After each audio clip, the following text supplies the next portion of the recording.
네, 세계 기업에 직접 투자하는 해외 직투 NH농협증권 김규회 차장과 얘기를 나눠보도록 하겠습니다. 안녕하십니까? 안녕하세요. 네, 반갑습니다. 자, 일단은 해외 직투 저희가 해외에 직접 투자하기 위해서 좀 체크 포인트를 여러 가지 좀 살펴보고 먼저 시작을 해야 될 것 같은데요. 뉴욕 증시부터 좀 살펴보도록 하겠습니다. 3대 지수 모두 다 좀 하락한 그런 모습을 보여줬습니다. 네, 말씀하신 바와 같이 지난주 금요일 미국 뉴욕 증시의 3대 지수가 모두 하락하는 그런 날이었습니다. 다우 지수를 포함해서 나스닥 지수, S&P 지수가 각각 0.72%, 0.50%, 0.48% 하락한 채로 이렇게 마감을 하였습니다. 이날 미국 뉴욕 증시는 아마존의 어닝 쇼크 등 일부 기업들의 실적 부진과 지정학적 긴장 속에서 하락을 하였는데요. 지표는 내구재 지표가 호조를 보였습니다만 이러한 기업들의 실적 부진이 증시 하락을 크게 부추긴 하루였습니다. 또한 지정학적 긴장감이 지속된 것도 투자 심리를 위축시켰던 그런 하루였습니다. JP모건의 프라이빗 뱅크의 글로벌 투자 전문가인 이안 캐리건은 시장은 많은 기업들의 실적을 미세한 수준까지 이렇게 현미경처럼 보고 있다 이렇게 평가를 하였습니다. 계속해서 투자자들이 기업 실적에 대해서 굉장히 민감한 반응을 보이고 있습니다. 한편 지표를 살펴보겠습니다. 미국 상무부가 지난주 금요일날 6월 내구재 주문이 전월 대비 0.7% 증가했다고 발표하였습니다. 이는 지난 5월에 0.9% 감소해서 증가로 돌아선 좋은 소식인데요. 시장 전망치 0.5% 증가를 상회한 그런 수치입니다. 특히 투자자분들이 주목해서 보셔야 되는 부분은 핵심 자본재 주문이 6월 달에 1.4% 증가한 것으로 나타났는데요. 즉 기업 투자의 척도가 되는 핵심 자본재 주문이 증가함에 따라서 향후 미국 경제 성장세가 빨라질 것으로 기대됩니다. 그동안 유틸리티를 비롯해서 기초 소재 종목들이 많이 올랐었던 그런 이유를 이 지표를 통해서 확인할 수 있었던 그런 부분이었습니다. 또 한편 미국 정부가 계속해서 러시아군의 자국 영토 안에서 우크라이나 군사기지에 포격을 했다면서 명백한 군사 도발이라고 하는 그런 발언을 통해서 지정학적 긴장감은 계속해서 우려난 그런 하루였습니다. 이번 주에서도 계속해서 지정학적 불안감과 함께 오늘 월요일과 화요일에 있을 주택 지표가 향후에 시장의 가장 큰 방향으로 자리 잡을 것으로 예상이 되고 있습니다. 한편 원달러 환율을 살펴보겠습니다. 원달러 환율이 1,030원대 안착은 계속 하지는 못하고 있습니다. 지난주 금요일 원달러 환율이 전일 대비 2.7원 내린 1,025원.90에서 거래를 마쳤습니다. 장 초반에 역외 NDF 환율을 반영해서 1,030원대로 출발을 했습니다만 수출업체들의 내고 물량이 점차 나오면서 1,030원대를 지키지는 못하였습니다. 오늘도 외환딜러분들이 예상하는 원달러 환율은 1,020원에서 1,030원대의 등락을 거듭할 것으로 보이고 있는데요. 아무래도 월말이 가까우면서 수출업체들의 내고 물량이 얼마나 나올지 관심이 가는 대목이 아닐 수 없습니다. 한편 지난주 금요일날 업종을 살펴보겠습니다. 미국 증시 3대 지수가 계속 하락하면서 특별하게 강한 업종은 없었습니다. 다만 기술주들이 나름대로 선방을 하는 그런 모습을 보여주고 있었습니다. 한 가지 인상적인 부분은 미국 증시 내에서는 이제는 더 이상 바이 앤 홀드 전략이 통하지는 않을 것이다 라고 시장 전문 업체인 마켓워치에서 발표를 하였는데요. 앞으로 투자자들이 중소형주를 중심으로 움직일 것이라는 그 예측이 어느 정도 설득력을 가지고 있는 그런 모습이었습니다. 한편 지난주 금요일 시장에서 아마존 주가가 2분기 어닝 쇼크로 인해서 9.65% 가까이 하락을 했습니다. 아마존은 2분기 매출이 23% 늘어났지만 적자가 27배 증가한 것으로 나타나면서 주가 하락을 부추겼습니다. 또한 전 세계에서 가장 큰 신용카드 업체인 비자도 매출 전망이 시장 예상을 하회함에 따라서 3.5% 가까이 하락을 하였습니다.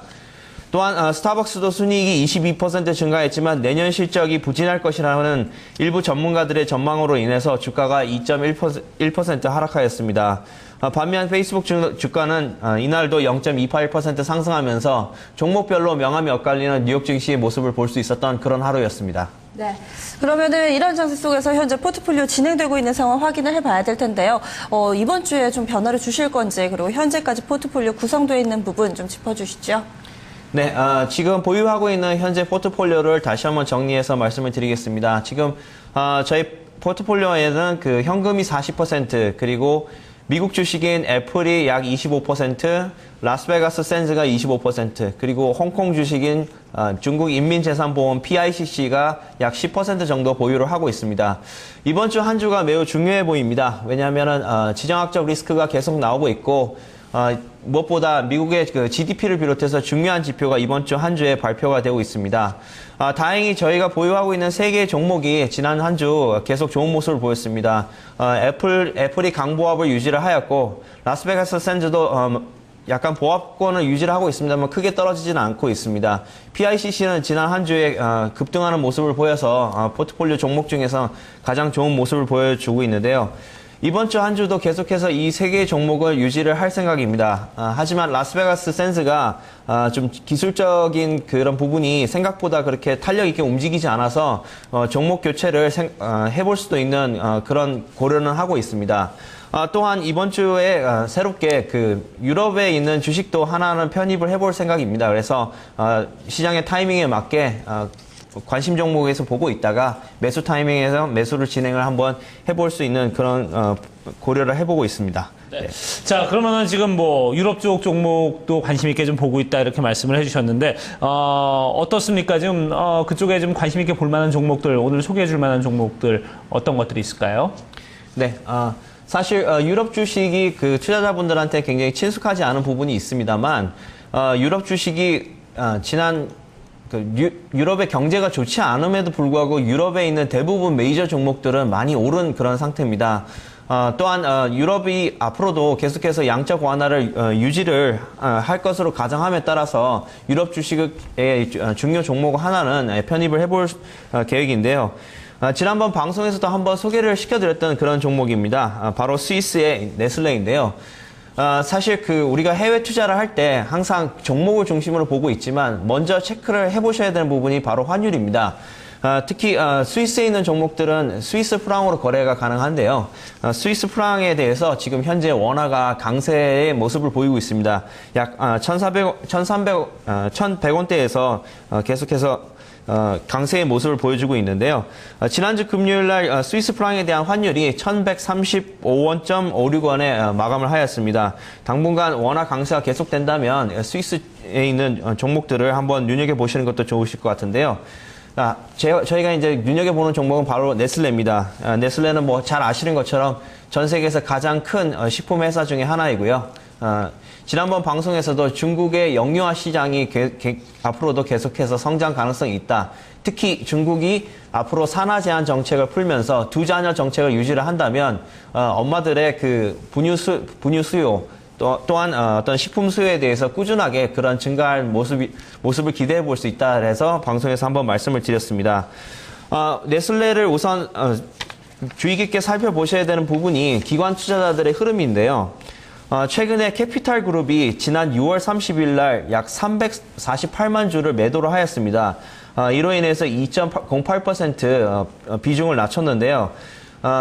네슬레의 2분기 실적이 생각보다 그렇게 좋지 않았다라고 판단을 해서 아마 매도를 한 것 같습니다. 하지만 가장 메이저 보유 회사인 블랙락을 비롯해서 뱅가드 그룹이라든가 노퀘스트 뱅크 같은 그런 대부분의 기관 투자자들은 어떤 포트폴리오 상의 어떤 변화를 가져오고 있지는 않습니다. 따라서 지금이 어떻게 보면 적절한 매수 타이밍이 아닌가 그렇게 생각을 해볼 수가 있습니다. 차트를 한번 보시면서 한번 말씀을 드리도록 하겠습니다. 지난 5월달 주가가 최고점을 기록한 이후에 조금 주춤하는 그런 모습을 보이고 있는데요. 사실 유럽 시장이 그렇게 좋은 모습을 보이고 있지는 않습니다. 그래서 주가가 조금 요즘 어떤 박스권에서 이렇게 형성을 하고 있는데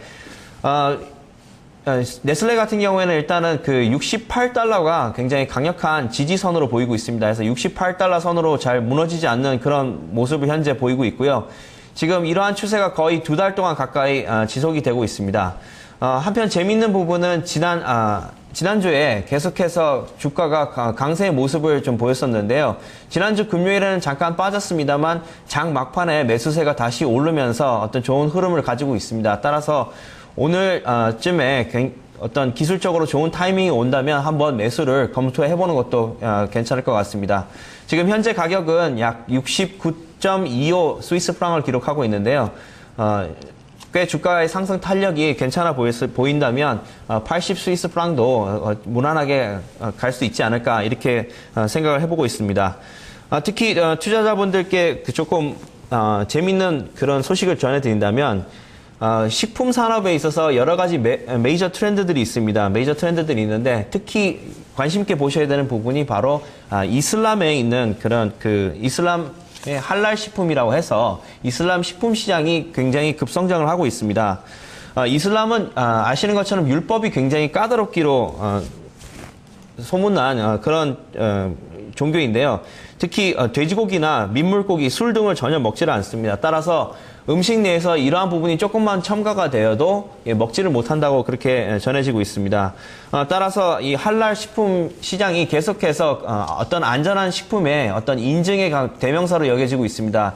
이에 따라서 지난 5년 전부터 유럽 시장에서는 할랄 식품에 대한 어떤 그 시장의 수요가 계속해서 높아지고 있는데요. 이러한 할랄 시장의 소비 규모가 2조 1천억 달러 정도로 추산이 되고 있습니다. 또한 매년 6.8% 정도 지속적으로 성장을 하고 있는데 주목하셔야 되는 부분이 바로 스위스의 네슬레가 이러한 할랄 식품의 인증 기업 중에 최고의 기업입니다. 전 세계 85개 공장에서 약 154개의 제품이 할랄 인증을 받았는데요. 우리가 먹고 있는 그 네스카페라든가 킥캣이라는 그런 초콜릿 등이 전부 할랄의 인증을 받은 그런 제품들입니다. 따라서 이러한 부분을 유심히 보신다면 굉장히 그 좋은 투자처로서 한번 고려를 해보시는 것도 좋으실 것 같고요. 특히 스위스의 네슬레가 최근에 또 물 산업에서도 선도적인 그런 기업입니다. 1년에 물 보존과 수질 관리 비용으로만 약 우리나라 돈으로 430원 정도 책정을 하고 있는데요. 사실 우리나라에서도 생수 시장에서 조금씩 점유율을 확대를 하고 있는데 이러한 부분은 전 세계적으로도 계속해서 확장하는 추세이니까 이 부분을 유심히 한번 보시는 것도 좋을 것 같습니다. 네. 알겠습니다. 오늘 소개해 주신 네슬레도 눈여겨보겠습니다. 말씀 고맙습니다. 네, 감사합니다. 네. 네슬레 현재 원달러 환율 상태도 상당히 좀 좋습니다. 이 원화 대비 이 스위스 프랑 간의 이 환율도 상당히 좀 유리하게 형성이 돼 있고요. 이와 함께 중국 시장, 이슬람 시장에서의 선전도 이 긍정적인 요인이 되고 있습니다. 앞으로 좀 추가 신규 편입이 좀 유력시되는 종목이었고요. 이와 함께 중국 인민재산보험 지난주 목요일에 신규 편입을 했는데 이 거래일 만에 현재 5% 이상의 수익을 내고 있습니다. 해외 직투였습니다.